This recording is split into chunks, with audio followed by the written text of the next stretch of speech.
Being alone in Medjugorje, I didn't have any Christmas gifts to open or any Christmas party to go to.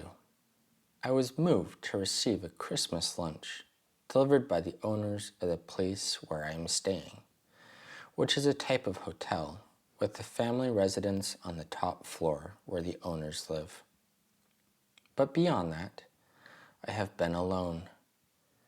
But it wasn't a sad Christmas, but rather a good Christmas. I went to the 6 p.m. Mass at St. James Church, and afterward I went to Apparition Hill, where there is a path lit up by lights with 15 mysteries of the Rosary. I prayed the 15 mysteries, walking carefully on the stony path, reflecting on them in a special way on Christmas Day. Everything seemed so fitting, spending time alone with God on this special night. And the statue of the Madonna, glowing in the center of the hill, brought me an incredible calm, bringing focus on the Virgin who would give birth to the Savior that night so many years ago. In my travels, I have little with me, just as Mary and Joseph had so little with them. And yet, I have everything. I am in so beautiful a place where I can attend Mass twice a day, and it feels like heaven each time. Mary and Joseph had everything the night Jesus was born. They had the Savior in their arms.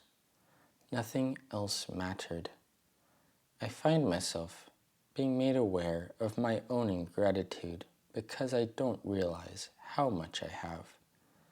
I could be sick, cold, hungry, betrayed, falsely imprisoned, and none of it would matter because of the Savior. I observe news and media that makes me unhappy, but I have nothing to be unhappy about. Just as Mary and Joseph were happy to have the Savior born to them, even though they were denied a room in the inn, so also should I be happy no matter what is happening around me.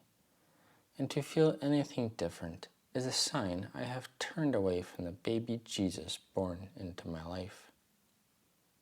After being in Medjugorje for a week, I am finding the power of the place in its simplicity, focusing on prayer and the Mass.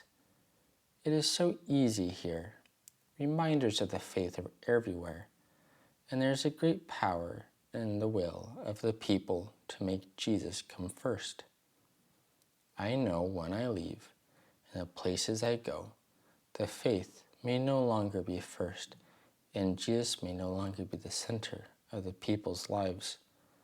But I now know the emptiness of it, and I know the fulfillment of Christ.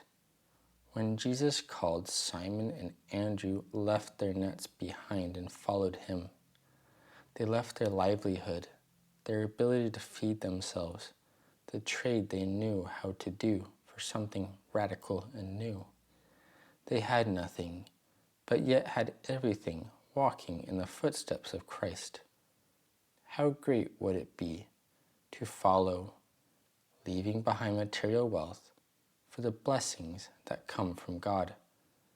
This Christmas season, I invite you to pray the Rosary more fervently, perhaps even while walking in nature and the simple beauty of what God has created, and reflect on the power and beauty of simplicity, a power so great that God Himself chose to come into the world in a way that was simple, with the birth of Jesus in a manger.